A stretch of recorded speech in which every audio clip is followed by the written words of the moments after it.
This video is sponsored by My Adorable One.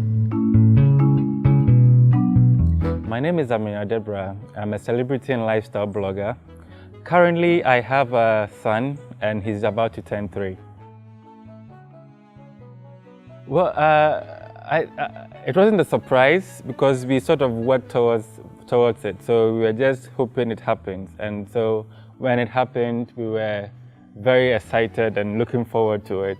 And then, of course, the time where we went to go and look at the gender also came in. So yes, but initially it was all excitement. It didn't come as a surprise because we sort of worked towards it. So the interesting thing about my wife's pregnancy was the fact that it was in different phases between 2 countries or 2 cities, Accra and then the US. And so the initial first 3 months was sort of in Ghana, and around that time, I don't think there was so much to pick up in terms of cravings, but I think it was more of the personal experiences that she was going through. Sometimes the temperature was higher than expected, and sometimes she felt her heart was beating faster than usual, and things like that. And then much later into the pregnancy, that was when the specific cravings started coming in. She didn't have anything very odd, because I remember my mom used to like to take that shireh thing, that clay stuff, but she didn't have anything unusual, but she rather was eating a lot of kokonte. So she had a lot of appetite for kokonte. So that's one thing I sort of remember. And so groundnut soup and kokonte most of the time. She wanted more kokonte. So the thing I enjoyed the most about her pregnancy, I think for me, would be the learning process, because I am the man. Obviously, I cannot go through that process, but to see her throughout the stages and observe the changes she was going through, for me, was exciting. And it was exciting that even though I wasn't there throughout the journey, at specific times, I was there to support and to also sort of learn, so that when the next one comes, we know where to improve and where to take it easy. Because it's your first child, so sometimes you were too serious. You just wanted everything to be perfect. So I think now we found our way around. It becomes easier the second time, and yes, I think both of us have learned a lot during the journey that we are going to implement in the second one. I think in terms of the pregnancy itself, it was very smooth, and there were not anytime she went to see the doctors, they were like, oh, the baby is doing very well, it's a very healthy baby. It was all interesting. The challenge came during the delivery. So the challenge came during the delivery when, unfortunately, after trying to go through labor naturally over a period, there was a lot of stress on the baby, and then the baby had to sort of poo in the belly and then inhale the poo. So I think it's a condition they call MAS, microscopic aspiration syndrome or something like that. I've forgotten the technical term, but then so it became challenging. So immediately the baby was brought out. Immediately had to go to NICU, neonatal intensive care unit, to undergo a lot of severe treatment. And it was very sad to see a baby who had just come to this earth, and from day one he's suffering and fighting for his life. So that was very, very challenging for both of us, and it was challenging because the birth was in the US and had gone there for a specific time, and then time was due. I also had to come back home for work and everything, and so leaving them at a time when they were still in the NICU was very difficult, but fortunately, when I came to Ghana, some few weeks later, he was allowed to go back home, just in time for Christmas. So he was like our Christmas gift waiting to be had.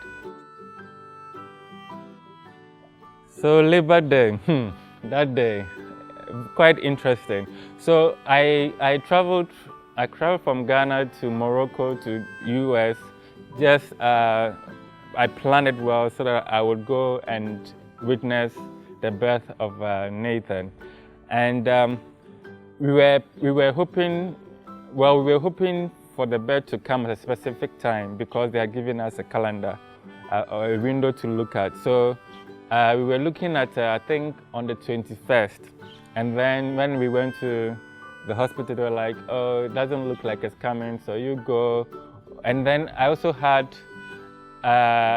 agreed to do Miss Universe. Miss Universe finals was being held in Las Vegas. So when the birth didn't happen, I agreed to go to that event, which was just like a day after the day we were expecting. So while I was in Vegas, and I was there for just one night. So after the event, I was tired because my flight was very early in the morning. So I put my phone on charge, so I set my alarm so that I would not miss my flight. So when I got up, the alarm chimed, I checked the phone, and then I saw a lot of missed calls from my mother-in-law. And I was like, what's going on? So I tried calling, and I think she was also probably at the hospital at that time, so she didn't call. So I just went to shower, get ready to go to the airport. So when I was going to the airport, then she calls. And she was like, "Oh, we are in delivery now. She's in labor." So we rushed her to the hospital. I was like, "Oh, cool."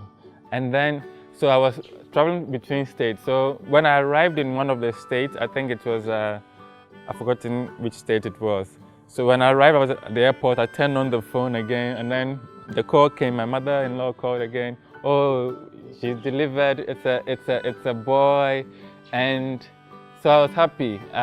They didn't tell me they had complications. So at the airport and everything, I was just, then I finally arrived in Jersey, and then I called to tell them I've arrived in Jersey, I'm getting an Uber to come. I said, "Oh, cool. She said she had gone to the house, so I'll come and meet her." And then, so when I go, and because I had traveled over, she gives me food, I'm eating, and then I'm like, "So when are we going to see her?" It's like, "Oh, it's a bit late, why don't you wait, and then maybe later on we'll go because you are tired." And I'm like, "Okay." And then she herself, she comes back and says, like, "I know you want to go, right?" And I said yes. And then she now comes back to say that, "Oh, there was a complication. She was trying to give birth naturally, but they eventually had to be cesarean." And I'm like, "Oh, okay, but the baby is okay." So I still thought it was okay. And then, so after eating, she was like, "Okay, let's go to the hospital." And then we go to the hospital, and when I go to my wife's ward, and she was in tears. And like, "What's happening?" I thought everything was cool. It was like the doctor had just come to tell her that the baby is in critical condition. So immediately we went into the NICU that was in that university hospital, and then I saw the baby for the first time with tubes all over the body, and he was on a ventilator as well as a machine that was just shaking him up so that at least some of the substances in the nostrils and everything would settle, and then something else a tube was also going somewhere that was collecting so it was just a big mess. So the Labor Day was it ended being chaos, confusion, and for me, I now became the voice. I have to listen and now go and try and convince, everything will be okay. They're saying this, but it's not that difficult. It's difficult, but people come out of it. And then at some stage, the hospital didn't have facilities to take care of the condition, how it was progressing. So they now had to move him to a more specialist hospital. And again, that comes with more fear that, hey, it's getting that bad instead of you getting good news. And then when they moved her to the other hospital, they had bigger machines, so she was responding. But then it came to a point where they said the way things were going, they might have to put him on a bigger machine, which is you know, when people are going through surgery, the little thing that acts like their heart so that the blood passes through. So the young boy is going to go through that ETC, I think. And the fear was there. But fortunately, it didn't get to that stage where they had to put him on that machine. And over the period, he stayed, he was normalizing, small. And the good thing is, like I said, I had to come back home. And in the NICU, when you're going, they don't let you take phone, they don't let you take anything, just for security, because germs can just, but fortunately, when I was a few days before, I think a day before I was traveling, the doctor now said it was good for me to at least touch. I should just give him my finger. So I gave him my finger, and then he reached it and grabbed it, even though he was unconscious. And he like sort of squeezed it, and it felt like good that at least I'm living and I'm seeing some life out of him. And then I came to Ghana eventually.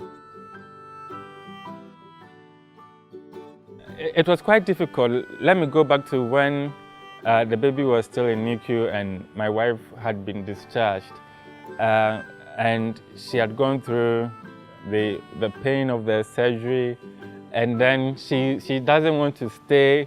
Anytime we are going to the hospital to see the baby, she wants to come, and the pain she has to go through, even dressing, I would help her, and sometimes even dressing up, you see she starts bleeding again and all of that. So it was quite difficult, but over the time the wounds healed, and the mom was there to support a lot of the time, taking her back and forth to the hospital. And even when my mother-in-law had to go alone, she would go alone to the hospital, although my wife was very stubborn, wanted to go every time. And she also had to deal with, because they told her that when the baby starts eating, when the need for milk is there, it must be available, because he's not like sucking it. It's going to go through a tube, so she should be able to make a lot of milk available. And then it wasn't working. So she would pump, and nothing was coming. So the first few that came, I remember the excitement. She screamed, because sometimes I would go and sleep, and then she's still in the living room trying to get the milk. And then I remember when the first one a bit came, she screamed, "Hey, come and see it." When I went to some small time, I'm like, are you just but progressively, she started producing, and they will keep it in the fridge, and then we now transfer it to the hospital, and they will store it there. So those are some of the initial hassles.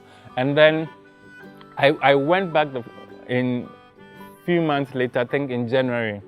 So when I went, this time he was back from the hospital, and so I was there with them, and around that time we also planning our wedding, and so we used the period to discuss plans and all of that, and then had to come back home. And then this time they came, and each time the boy was doing very well. So they came back, we did the wedding, and then they stayed a little bit more, a while longer. So I think, no, do I remember this story well? Okay, so yeah, so they stayed a bit, and then they went back, and then they came back for Christmas. And we had his first birthday, Nathan's first birthday in Ghana, and then we did Christmas, and then they went back to the US after that. So the transition from breast milk to solids, Let me go back to this. Also, because of his conditioning, we started off relying a lot on Similac, a certain variant of Similac, which they were given to him at the hospital. So he didn't. So even from the early stage, it was a combination of natural and then Similac because of the condition that he was going through. And then later, he didn't do so much of sucking directly, but sometimes we would pump and then he would take it. And then I think, if my memory serves me right, we started going to giving him other foods, I think after 6 months. Even water. I remember, because he was in the US, they have a way, they don't give the kid water until after some months. And then even having Ghanaian grandmothers, they were like, so and all of that. But then we listened to everything they said. And so even for water, it was after 6 months that he started drinking the baby water and all of that.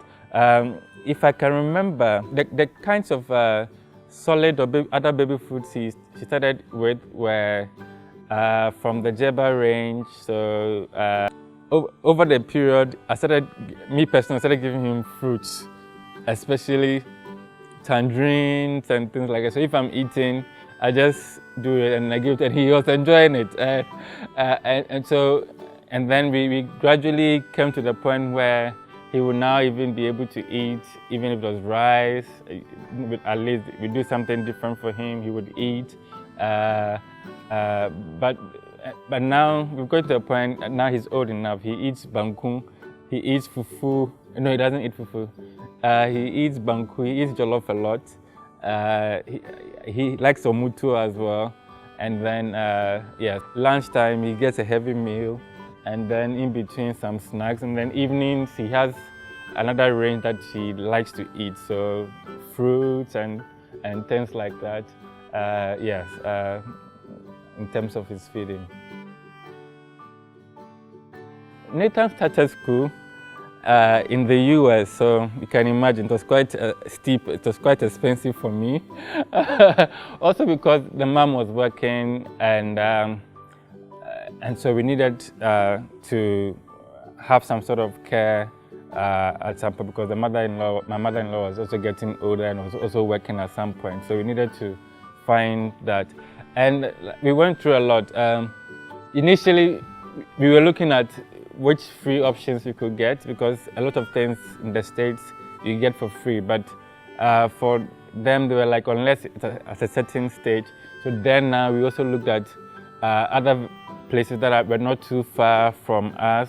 And of course, the environment was very good. So we found one in New Jersey, a little bit far from the part of New Jersey we are. But that place the environment was very, very clean, very conducive and secure. Everybody had a password. If you're going to visit them, that you have to enter before you go. Before you pick the child up, you must be listed before you can even pick somebody up. And lots of kids were there, different stages. So we felt the environment was good, and we could tell he was always excited to go. And even when you're going to, sometimes when you go and you leave him, he will run and act like he doesn't even know. He will say bye-bye to you, but then before you leave. But when you go and you pick him, he's happy. He'll come and hug you, happy to now go home. So it became part of his life. And now that he came to Ghana, we were planning to let him also go to school here. But unfortunately, because of Corona, it's not possible. So for now, he's just home watching a lot of TV and cartoons.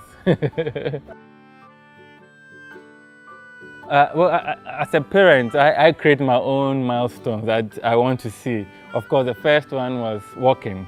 And he actually walked earlier than most people expected. I think by month 8, he was already walking. And then we are now waiting for the stage for him to say, Mama, Dada. That's taking longer, but at least now he says it.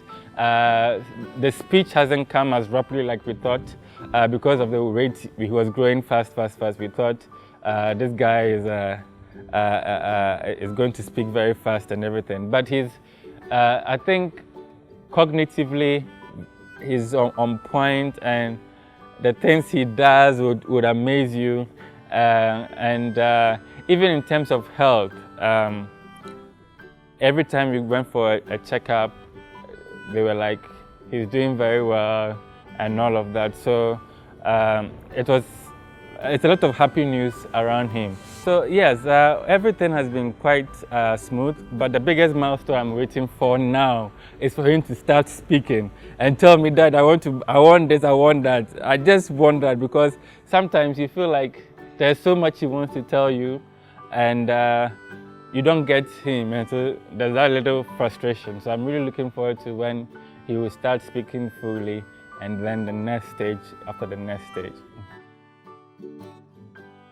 Well, so in terms of genetics that Nathan might have picked from me, a lot of people say that he's a replica of me. Of course, he's a little lighter than I am, but in terms of him being a very happy person, I remember there was some time we had an argument. I went to lunch with my wife's godfather, and then Nathan was smiling, and it's like, look at him, he's always smiling. And then the godfather was like, well, who did he take it from? And then I was like, oh, of course it is me. And then my wife wanted to say it was her, and then the godfather said, no, it's not you, it's from me. It's from me. And I think people also would say that the head is as big as mine.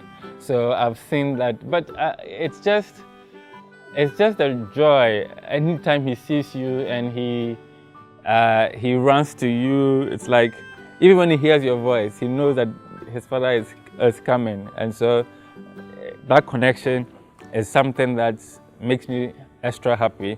It's like a natural bond, yeah. What makes me really proud as a father? Well, I think it's just the fact that you've been able to bring someone into the world and taking care of the needs of that person. It's something new, but it's an experience that makes you feel worthy to have a son and worthy to be a father. So it's just a natural experience, yeah, it's a natural feeling, and it feels good. So as a father, I didn't really put into my head how I wanted the journey to be, but I wanted to experience it as it comes, because when you are too expectant, it sort of kills it, because we are human beings and our lives are not written like a book and it will flow. So like I even said in this interview about delayed speech and all of those, it adds to the experience. I'm sure now that I've been expecting this speech to come, when it actually happens, it will be an extra exciting experience for me. So I don't try to put so much expectations, but I'm somebody that I like children, and surprisingly, kids also like me. They come to me, and had always been the case. So having my own, it's like now there's somebody from you who is going to enjoy that attention, that love, that affection. So I don't want to put too much expectation. And I remember my mother telling my wife that as for when it comes to the discipline and this thing, it will have to come from her, because me, I'm too nice and I will spoil my child. So she told her from the beginning that you would have to do a lot of the discipline, because I'm there or Kwala and things like that. So that's naturally how it's been so far, just learning, experiencing new things, not trying to look at somebody's experience and let it be mine. I don't do that. So balancing work and family and fatherhood has been quite interesting, especially because of the situation I find myself. I live primarily here in Ghana, and my wife is in the US, and my son is also in the US most of the time. So it's either I travel there, or when they have time, they also come to Ghana. And so that is the difficulty I have to face. because if you work in Ghana, there's only so much time you can be away. Of course, my work is quite in a nature where I can work anywhere I am, but sometimes you need to be available. Imagine you've traveled, you are out of roaming data, and somebody is calling you for something. And not everybody understands the culture of emailing and say, hey, I want you to do this so that I can follow up. Some people just want to call you. And so when there's that break, it's quite hectic, especially since that's what you do for a living. So that is primarily the biggest challenge in terms of work and family. It's the fact that I work and live in Ghana and they are not there. So yes, it's equally the same for my wife as it is for me. So yes. The most rewarding part of fatherhood is being a father. I mean, having somebody that you sort of make happy and also makes you happy it's a relationship that feels good, and even more so when you're taking care of somebody, you are seeing him grow from a baby into a toddler, into childhood and we haven't gone into adolescent and all of that. I know it will come with its own challenges, but just the joy of taking care of somebody, loving somebody through a journey at a point where they depend on you and until a point where eventually they will not depend on you as much is something that is exciting. Of course, I'm still at the stage where he depends fully on me, so I can only pray for strength, I can only pray for wisdom, and yes. So I decided to share my story of fatherhood with DromoBabies because I think most of the time people feel that it's always the women that have stories and it's always the women who take part in the lives of the children. But I think as modern men, we are finding new ways of being there, and so sharing our journey will be something that somebody might learn from, could be something that somebody would be inspired by. And like I said, there's no one way of doing things. You may plan for one thing and before you know, another thing has hit you. So sharing these stories with people so that they learn what people went through and sort of implement it in their own lives is something that I'm somebody who always enjoys sharing, and so I decided to share this journey as well. This video was brought to you by My Adorable One.